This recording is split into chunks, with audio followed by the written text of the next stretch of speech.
Section 1. You will hear a telephone conversation between a person wanting to join a fitness centre and a member of staff. First, you have some time to look at questions 1 to 5.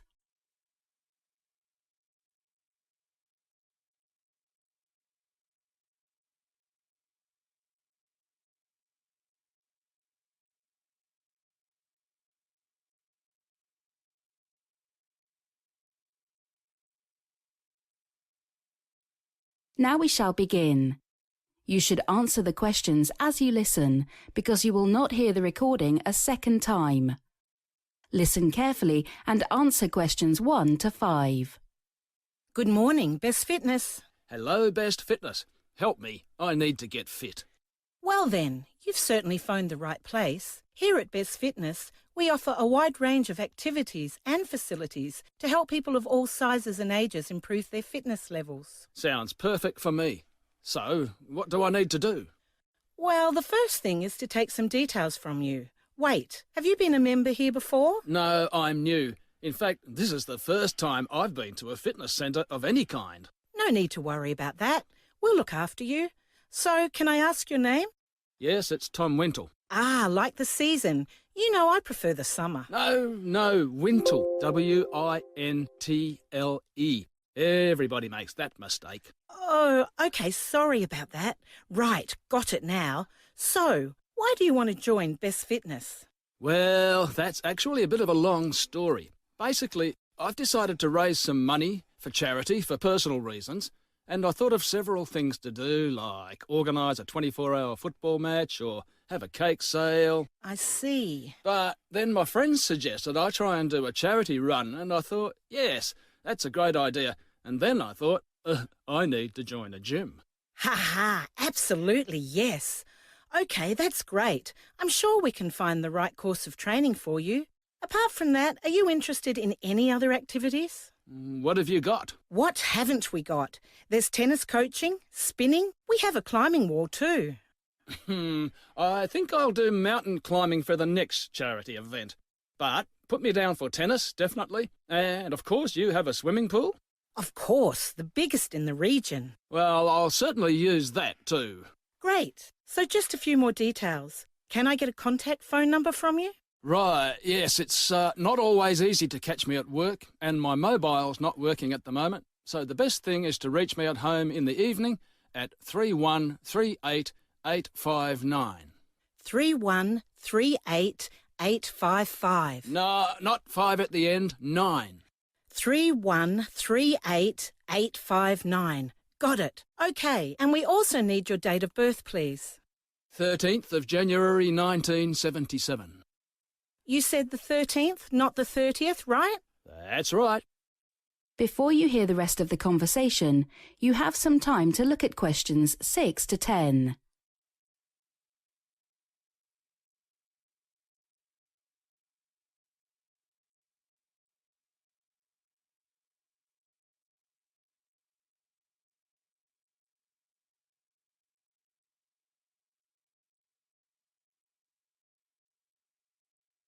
Now listen and answer questions 6 to 10. Now that's sorted, let's talk about some membership options. Yes, that's probably a good idea. How much is it going to cost me to get fit? Well, that depends on you, of course. Basically, we have 3 membership packages: Starter, Silver and Gold. And obviously, the bigger package you choose, the more benefits you get. I'm guessing Starter is the cheapest. Correct. And obviously the most basic, but for access to all our main facilities apart from the pool, we think that £10 a month is very reasonable. Pool's extra, eh? Does Silver include the pool? It does. And it's half the price of our Gold package, which includes everything, of course, unlimited access for £50 a month. So, £25 a month for Silver? Well, with Silver there are some excellent benefits which you don't get with Starter. If you fancy yourself on the dance floor, you can join our lessons every Thursday. Learn to move to the music. I'll save my dancing shoes for Saturday night, I think. Tell me more about the Gold membership. Well, one very exclusive advantage of choosing this package is not only unlimited access to all the facilities, as well as the dance classes I mentioned, but a chance to relax in the club lounge after your session. There are complimentary drinks, and we also have a massage room for those aches and pains. Now that's tempting. Anything else? Yes, with Gold and Silver, we ask you to renew your membership every year, every 12 months to be precise. But people who choose Starter are usually those who are not so serious about training, and obviously we want them to continue, so... It's a 6-month renewal then. Actually, it's 3 months. We think it encourages people to keep coming back. I can see why. One last thing, we have a restaurant on site too. You can get a discount there on other food and drinks. That's included in the Silver package too, I forgot to say. But with Gold, we also offer you one private session with one of our personal trainers.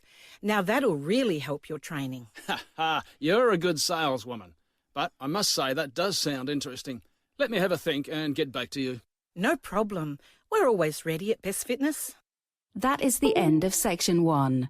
You now have half a minute to check your answers.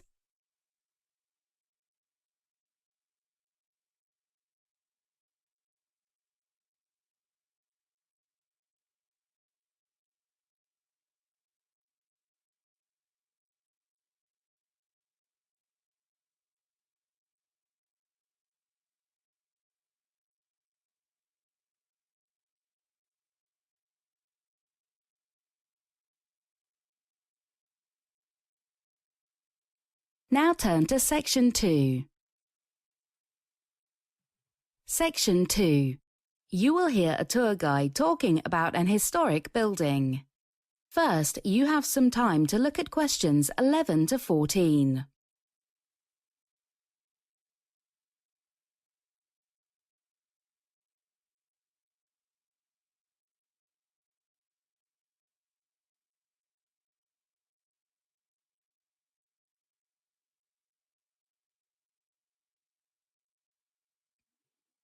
Listen carefully and answer questions 11 to 14.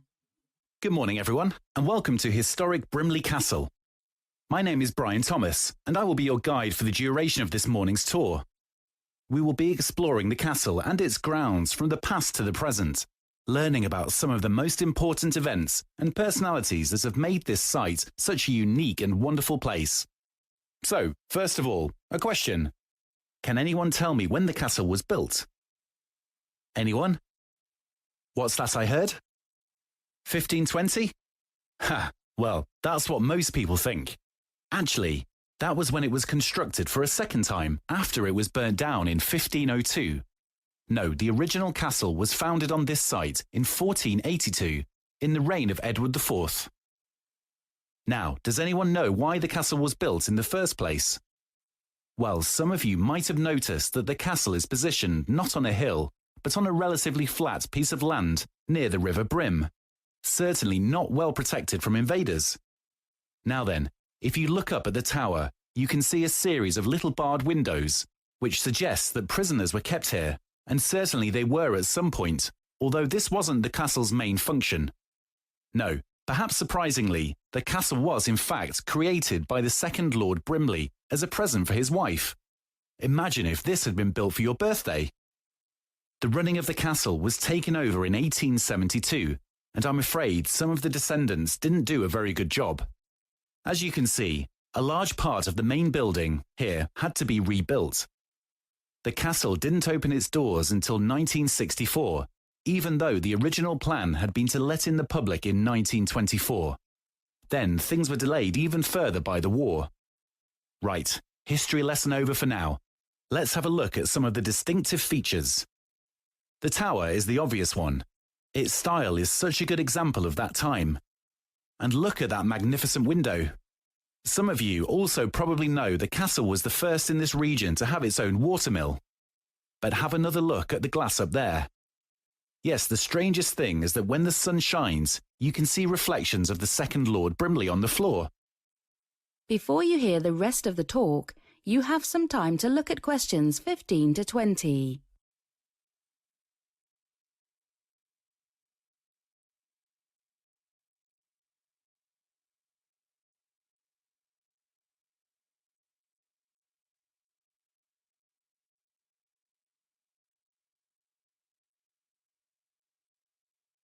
Now listen and answer questions 15 to 20. So please have your fact sheets ready now as we move through the gardens. Now, can anyone see a dog? Yes. What about a snake? Well done. And look, there's a sleeping lion. The most noticeable things about the gardens are these interestingly formed hedges and bushes. We've counted over 100 different animals in the grounds. What the gardens themselves are lacking, I'm sure you'll agree, is any kind of distinctive water feature. The mill, of course, used to be a main attraction, but the stream has long dried up, and there are not currently any plans to reroute it.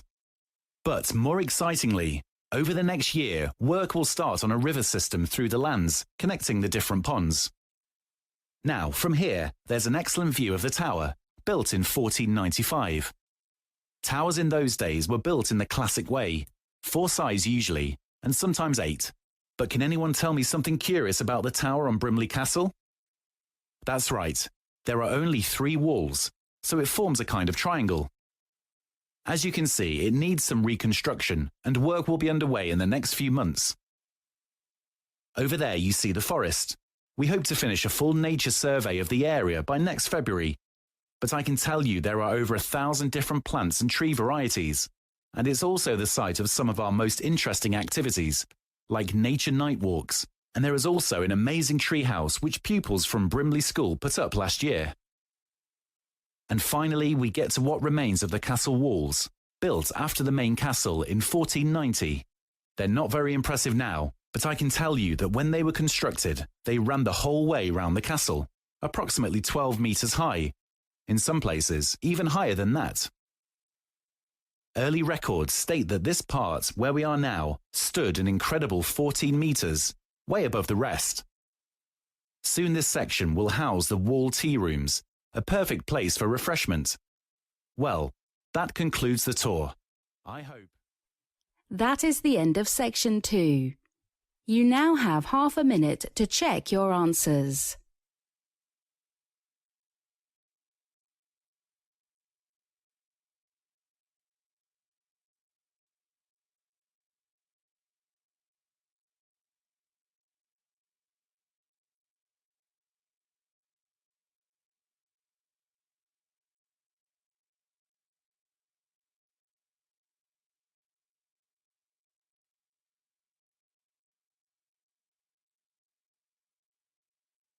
Now turn to section 3.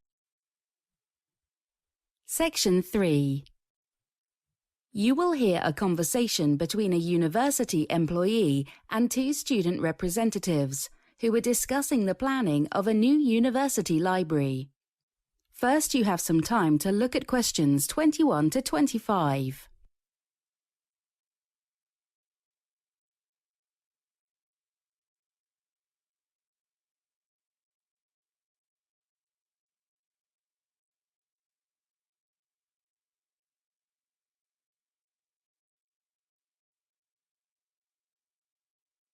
Listen carefully and answer questions 21 to 25.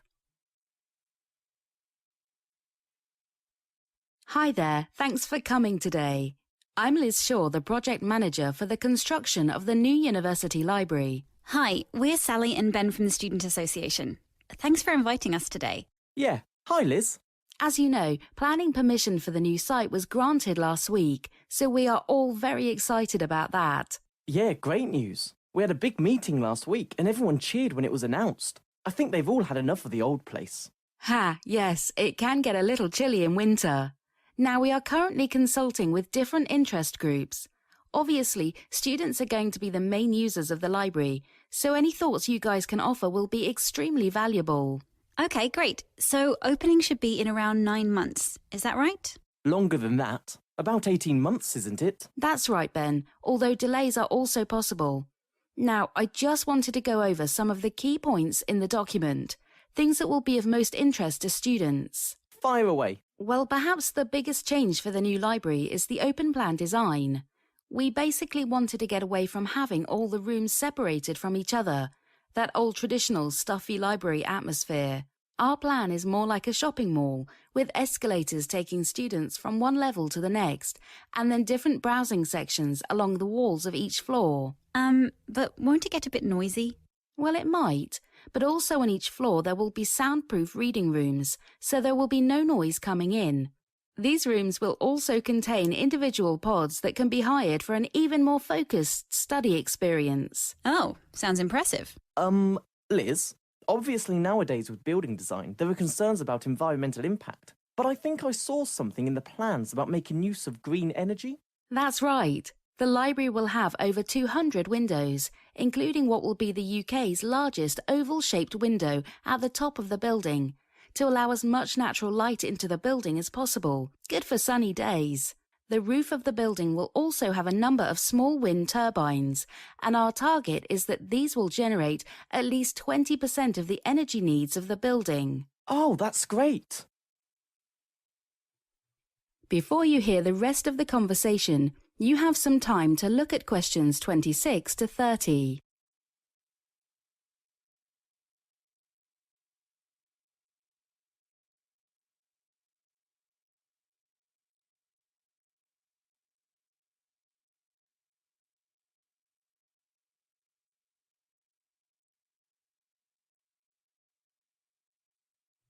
Now listen and answer questions 26 to 30. So those are a few of the core features of the new library. So now feel free to ask any questions you have. Thanks. Well, as Ben mentioned earlier, a few questions came up in our meeting last week. Firstly, the proposal to get rid of a lot of the library computers is a concern for some. Well, yes, it's true that we are reducing the number of provided computers to 30 from the previous 100. What we would prefer is for students to bring their own laptops, and we are significantly increasing the number of plug-in points for these. Okay, sounds reasonable. On a related point, internet speed is something of an issue in the current place, especially when the library is full. Presumably, those problems will be ironed out. Yes, that is a priority. And also the local council have promised us extra funds. They want this to be a flagship project for Wi-Fi connectivity in the city, and the aim is to make it the fastest among national universities. Fantastic. Oh, another thing that came up was book availability. With the new building design, it seems like the number of books on shelves at a given time will decrease. Yes, it's true that we are moving away from rooms stuffed with books towards a more modern and spacious environment. However, we will still have the computer stations so that students can find and order books to borrow.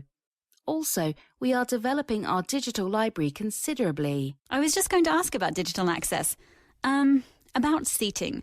With the new place being more spacious, will there still be room for chairs and tables?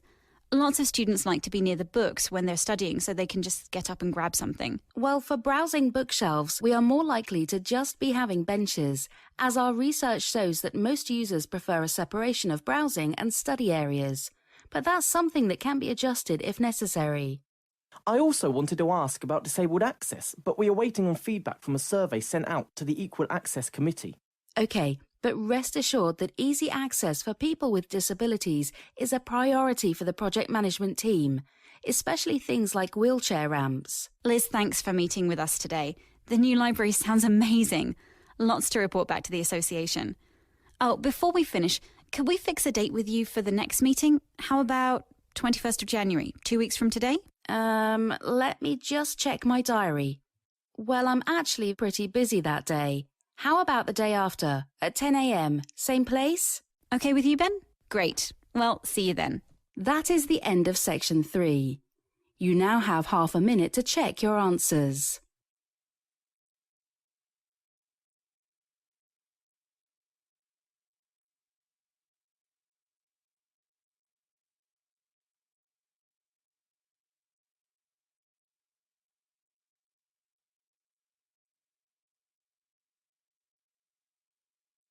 Now turn to section 4.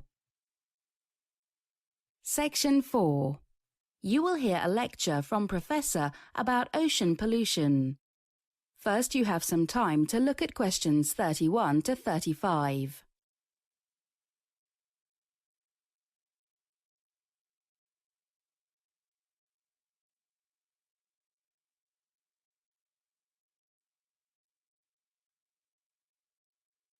Listen carefully and answer questions 31 to 35.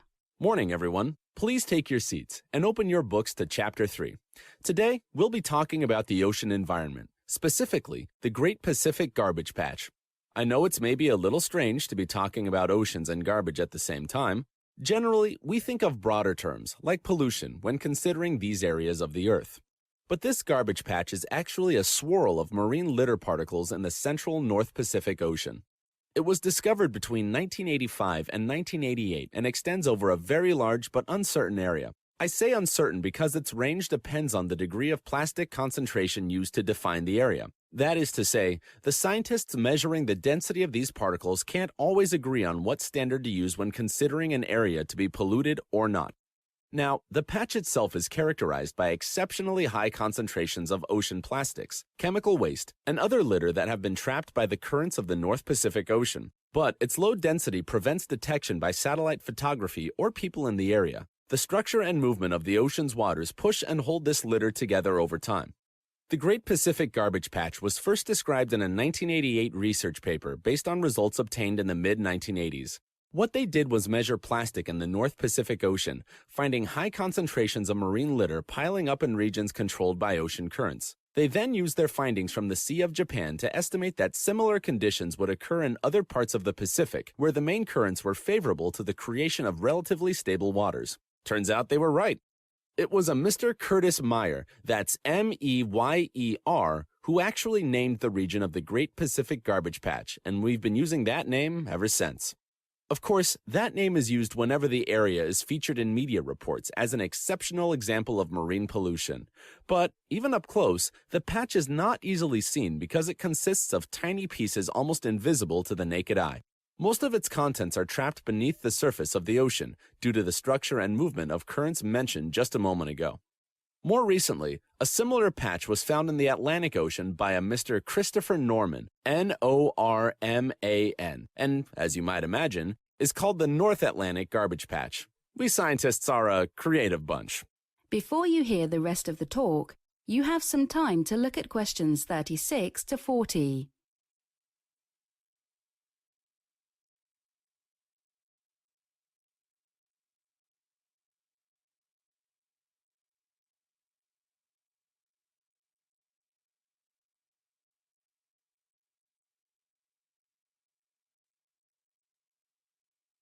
Now listen and answer questions 36 to 40. Moving on, it is thought that, like other areas of concentrated marine litter in the world's oceans, the Great Pacific Garbage Patch formed gradually as a result of ocean or marine pollution gathered by oceanic currents. As you can see on page 83 in your books, the garbage patch occupies a large and relatively stable region of the North Pacific Ocean.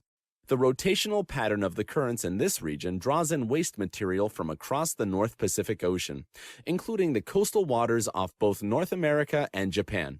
As material is captured in the currents, wind-driven surface currents gradually move floating litter toward the center, trapping it in the region. Despite some strong opinions, there's actually no definite scientific data concerning the origins of ocean plastics. In a study published in 2014, researchers sampled many locations throughout the world's oceans and determined that discarding fishing gear, such as buoys, lines, and nets, accounted for more than 60% of the mass of plastic marine litter.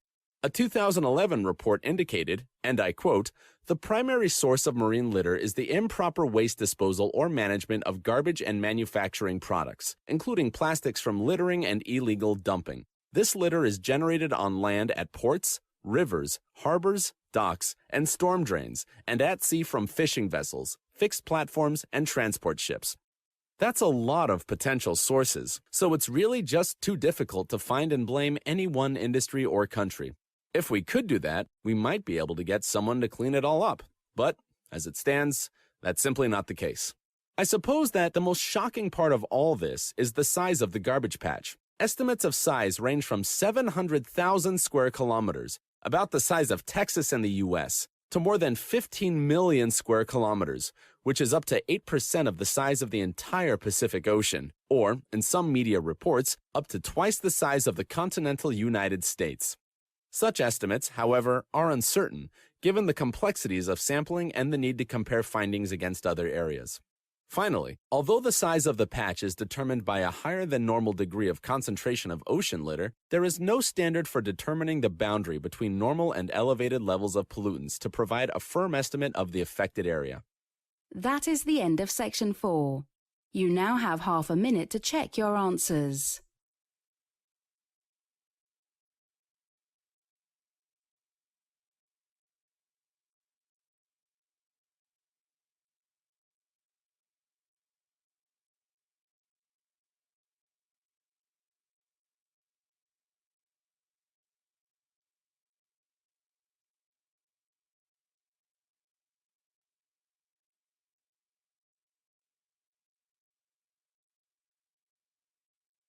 That is the end of the listening test. You now have 10 minutes to transfer your answers to the listening answer sheet.